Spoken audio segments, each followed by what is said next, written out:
Bakersfield. 23 ABC News at 5 starts now. Murray, one small thing. Yeah. When you bring me out, can you introduce me as Joker? The latest superhero film, Joker, soon to be in theaters, causing concern, though, tonight over its dark and violent themes. Now the U.S. military warning service members and the public about the potential for mass shootings at screenings of that new film set to be released a week from today. 23 ABC's Tori Cooper spoke to local health officials about the correlation between violent movies and violent crimes and has more on what measures local theaters and law enforcement agencies are taking in light of the new movie. Tori?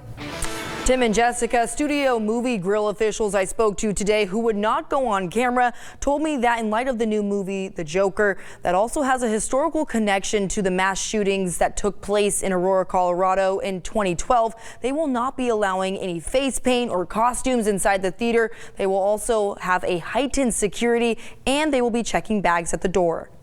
Is it just me, or is it getting crazier out there? With the Warner Brothers movie The Joker just days away from entering Kern County theaters. Can you please stop bothering my kid?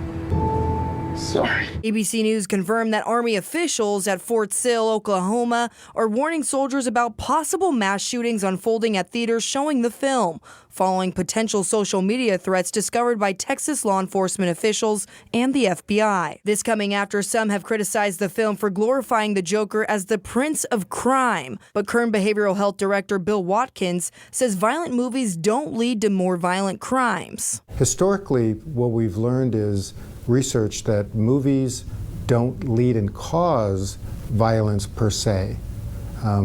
That being said, this is a dark-themed movie, and it does remind many people of a very real event that occurred. Actor Joaquin Phoenix, who plays the Joker, also adding in his 2 cents to the conversation surrounding the movie's tie to mental health. When movies make us uncomfortable or challenge us or make us think differently, and I think that's important. In the wake of the sensitivity surrounding many families of the victims of the Aurora, Colorado theater shooting that unfolded in 2012, Warner Brothers issued this statement, saying in part that gun violence is a critical issue in our society, that they have donated to victims of gun violence, including Aurora, but storytelling is meant to provoke difficult conversations. Watkins now saying instead of looking at how the movie can cause violence, the focus in the media should be more on the prevention side and less on the glorification side with certain characters. One of the things that's a little disturbing about the movie is they've actually taken several profiles of people